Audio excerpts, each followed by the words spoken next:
Alhamdulillah, Assalamualaikum warahmatullahi wabarakatuh. Masih di mata kuliah pengantar hukum Indonesia atau pengantar tata hukum Indonesia. Kita ada di pertemuan kedua, masih membahas tentang pendahuluan. Di pertemuan kali ini kita akan membahas hal-hal yang sifatnya masih mendasar tentang tata hukum di Indonesia. Ya, ini di materi kedua ada 16 pertemuan termasuk ujian akhir nantinya. Ya, kita dimulai dari istilah terlebih dahulu. Istilah tentang pengantar tata hukum Indonesia. Tata hukum merupakan terjemahan dari Rechtsorde dalam bahasa Belanda yang artinya juga tata hukum. Jadi dalam melihat bagaimana hukum Indonesia ditata, kita akan melihat bangunan bangsa Indonesia menata hukumnya yang berlaku di negaranya sebagai negara yang berdaulat. Ya, mata kuliah ini disusun untuk sebagai pengantar untuk memperkenalkan garis besar dari hukum yang berlaku di Indonesia sekarang saat ini. Jadi ini termasuk hukum yang berlaku di Indonesia ini adalah jus constitutum. Istilahnya itu ya, hukum yang berlaku sekarang atau hukum positif. Kemudian tata hukum menunjukkan bagaimana salah satu tujuan penting dari diadakannya hukum tercipta dalam masyarakat, yakni ketertiban umum dan kepastian hukum. Nah, ini tujuan dari dibuatnya hukum yang utama adalah ketertiban umum dan kepastian hukum. Ya, dan tujuan ini adalah tujuan utama.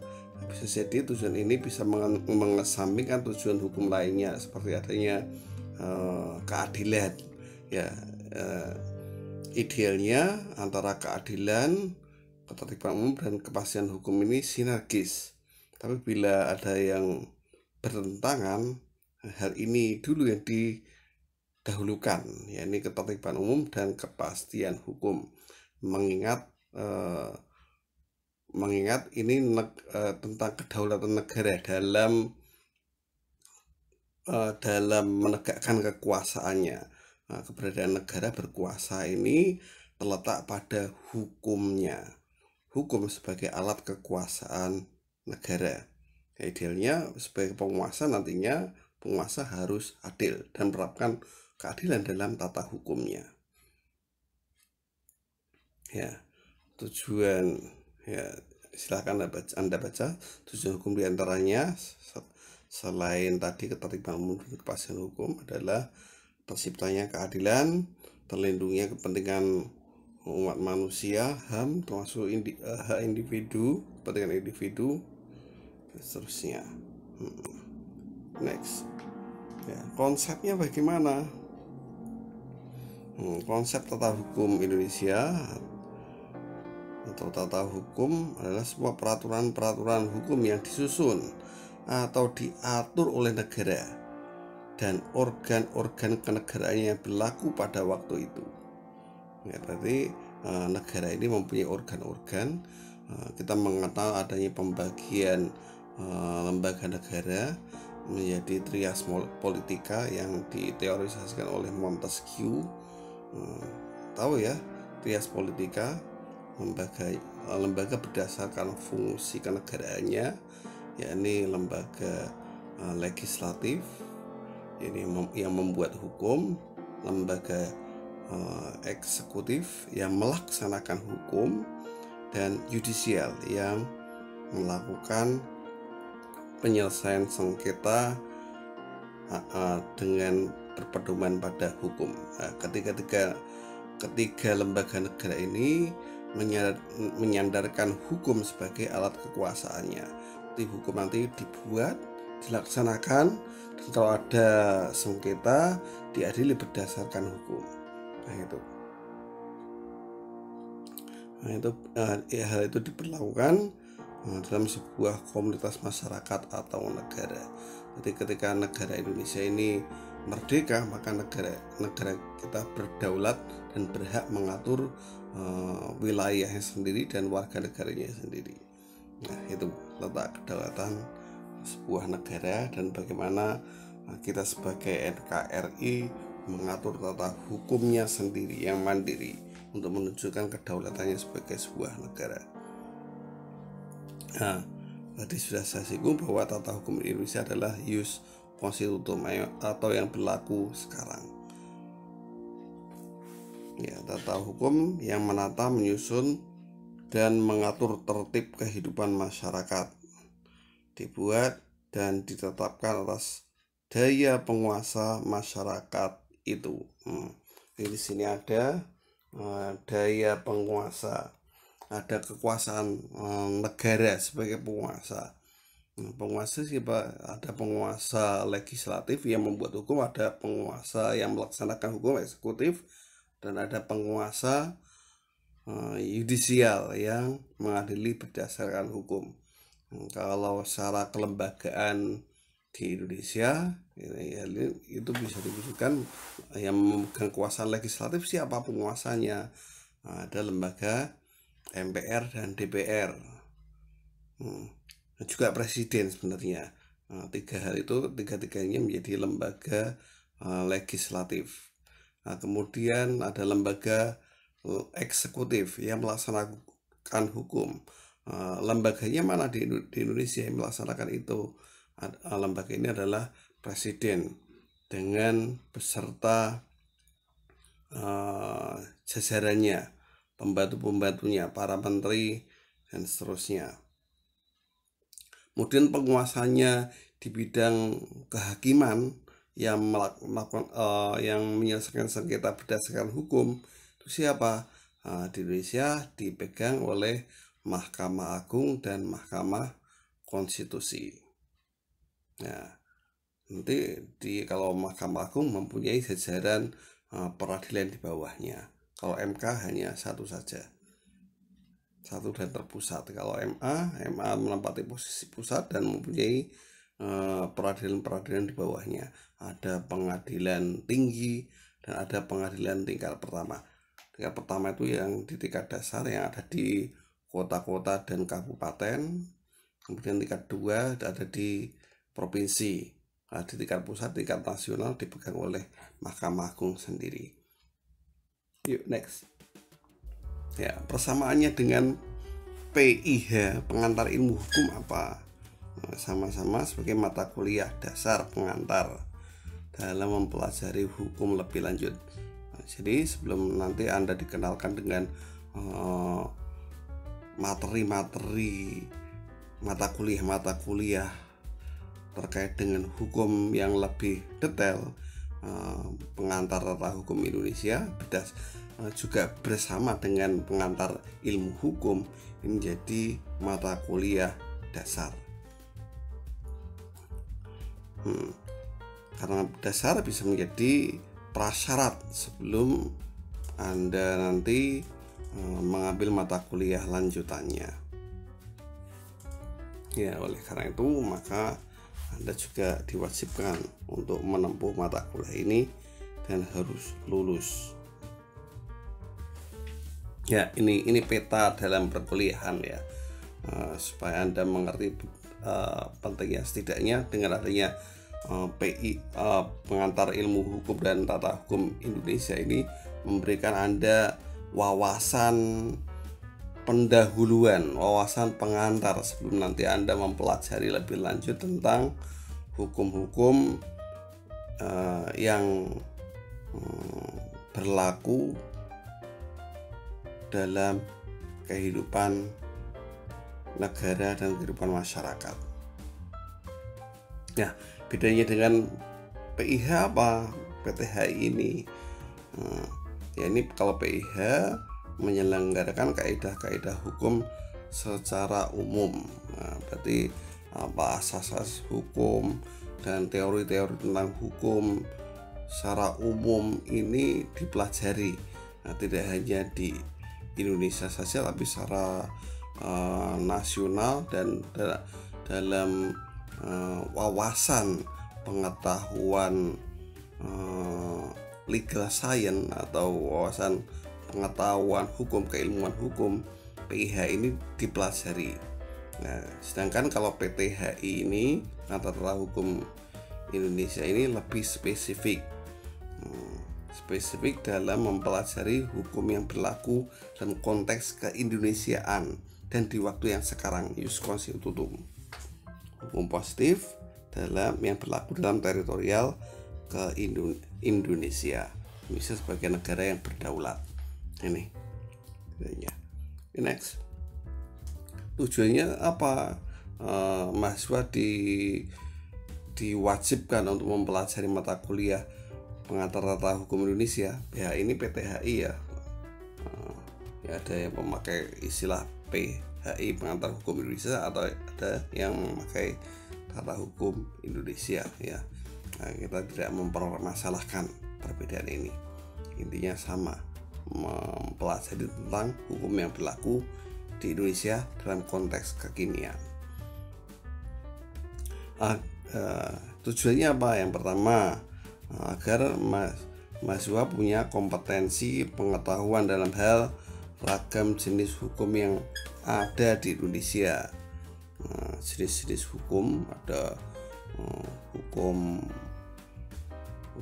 pidana, hukum perdata, hukum tata usaha negara, hukum tata negara HTN, HAN, ada hukum adat, ada hukum internasional, ada hukum agama, misalnya hukum Islam dan seterusnya. Nah, ini dipelajari dalam mata kuliah ini sebagai sebuah pengantar. Kemudian mahasiswa juga punya kemampuan dalam mempelajari bentuk-bentuk perbuatan yang diharuskan, diperbolehkan maupun yang dilarang dalam tata hukum Indonesia. Nah, ini norma-norma umum ya yang berlaku. Kita akan tahu apa yang menjadi larangan, perintah larangan yang ada dalam tata hukum Indonesia. Ya, kalau dalam fikih kita mengenal hukum-hukum halal, haram dan sebagainya, itu norma-norma yang umum ya. Ini dalam konteks Indonesianya setidaknya kita tahu perbuatan mana yang boleh, yang dilarang dan diharuskan. Dalam konteks hukum pidana ini akan jelas kentara sekali perbuatan-perbuatan mana yang dikriminalisasi dan mana yang didekriminalisasi. Kalau dikriminalisasi itu dianggap sebagai sebuah kejahatan, kalau didekriminalisasi yang tadinya sebuah kejahatan akhirnya diundangkan supaya tidak menjadi kejahatan. Nah, untuk mengimbangi kriminalisasi negara atas perbuatan-perbuatan yang dilarang ini disandingkan dengan aspek pidananya. Jadi nanti ada tindak pidana dan ada pidananya. Kalau tindak pidana itu perbuatannya atau kejahatannya. Kalau pidananya ini adalah hukumannya. Kemudian kedudukan hak dan kewajiban setiap orang dalam yurisdiksi hukum Indonesia. Ya, ini kita harus tahu hak dan kewajiban seseorang dalam yurisdiksi hukum Indonesia. Setiap regulasi, peraturan perundang-undangan juga mengatur hak dan kewajiban setiap warga negara dalam konteks hukum negara ya. Ini diatur. Misalnya dalam hukum perkawinan ada nanti diatur hak warga negara untuk menikah dan pernikahan seperti apa yang diperkenankan dan pernikahan seperti apa yang dilarang. Kemudian nanti kalau mereka terikat dalam satu perkawinan akan diatur hak-hak dan kewajibannya, haknya suami istri apa. Kemudian nanti kalau dari pernikahan ini muncul anak, maka juga akan diatur haknya anak apa, kewajiban anak apa. Nah, ini akan diatur. Kemudian macam-macam organ negara yang menyelenggarakan fungsi-fungsi kenegaraan. Nah, fungsi kenegaraan tadi sudah kita bahas. Nah, berdasarkan teorinya Montesquieu, trias politika, legislatif, eksekutif, yudisial. Nah, kita akan tahu lembaga-lembaga negara. Nah, lembaga negara ini masing-masing karena lembaga negara ini adalah organ negara yang memakai hukum sebagai alat kekuasaannya, maka lembaga negara ini akan dalam melaksanakan kebijakannya, dalam polisinya, tentu kebijakannya harus berada dalam lingkup produk hukum. Jadi ada peraturan-peraturan yang dikeluarkan oleh lembaga negara tadi. Ya, kalau misalnya MPR ada TAP MPR, DPR nanti akan membuat undang-undang bersama presiden. Presiden akan membuat keputusan presiden. Menteri akan membuat permen, peraturan menteri. Gubernur membuat pergub, bupati membuat perbub. Nah, seperti itu. Sampai ada perda, ada desa, perdes, tahu perdes ya, peraturan desa itu dibuat bersama, kolaborasi antar lembaga, yakni Pak Lurah dengan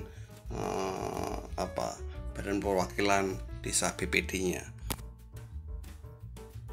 Ya, itu lembaga negara lain seperti apa, misalnya KPU, Komisi Pemilihan Umum, membuat peraturan namanya PKPU. BI, Bank Indonesia, akan membuat peraturan namanya PBI. OJK membuat peraturan namanya POJK, dan seterusnya. Ini regulasi-regulasi yang dibuat berdasarkan lembaga negara atau organ-organ kenegaraan. Kemudian juga diatur nanti prosedur perkara secara litigasi dan non litigasi. Nah, ini dalam penyelesaian sengketa ya. Secara yudisial, ada litigasi itu maksudnya berperkara di pengadilan. Kalau non litigasi melakukan upaya-upaya yang sifatnya perdamaian, dan ini bisa berada dalam lingkup peradilan dan di luar pengadilan. Keputusannya juga menjadi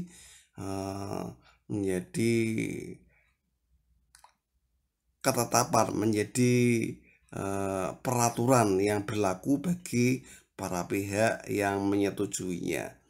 Atau nanti ada asas namanya Pacta sunt servanda, perjanjian. Kalau ada perselisihan nanti akan dibuat perjanjian untuk sebagai solusi dalam menyelesaikan sengketa tersebut. Perjanjian ini akan berlaku dan mengikat bagi masing-masing pihak yang menyetujuinya.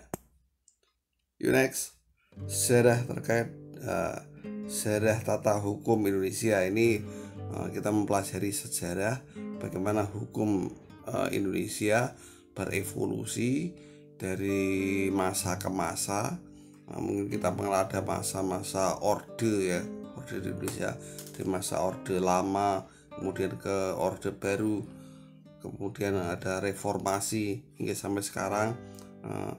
Aturan-aturan perundangan, regulasi kita akan kita bisa melihat secara sejarah akan ada perubahan-perubahannya tergantung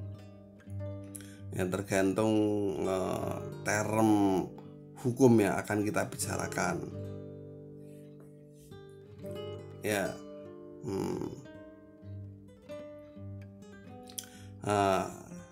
oleh karena itu ada periodisasi atau pengkategorian tata hukum berdasarkan masa-masa pemerintahan sebelum Indonesia dimasuki oleh imperialisme penjajah. Kita masih merdeka, kita masih dalam bentuk kerajaan-kerajaan Nusantara. Yang berlaku di dalamnya adalah hukum-hukum kerajaan dan hukum adat. Kemudian setelah kolonial Belanda, Inggris, Jepang masuk, nah ini kita dikenalkan dengan hukum-hukum Barat. Dan hukum ini juga menjadi salah satu warisan kita dalam membuat hukum. Di antaranya masih ada hukum-hukum warisan kolonial yang masih berlaku di Indonesia, seperti KUH Perdata itu dari Burgerlijk Wetboek. Kemudian KUHP ini berasal dari Wetboek van Strafrecht, dan seterusnya. Ya, ini warisan hukum Belanda yang masih berlaku di Indonesia.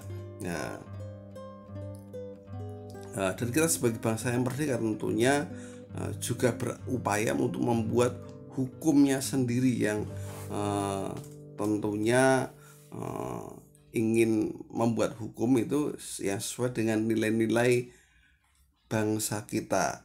Tidak hanya copy paste dari Barat kemudian diterapkan di Indonesia, tapi juga kita kan punya nilai-nilai, kita punya ideologi kenegaraan, yaitu Pancasila.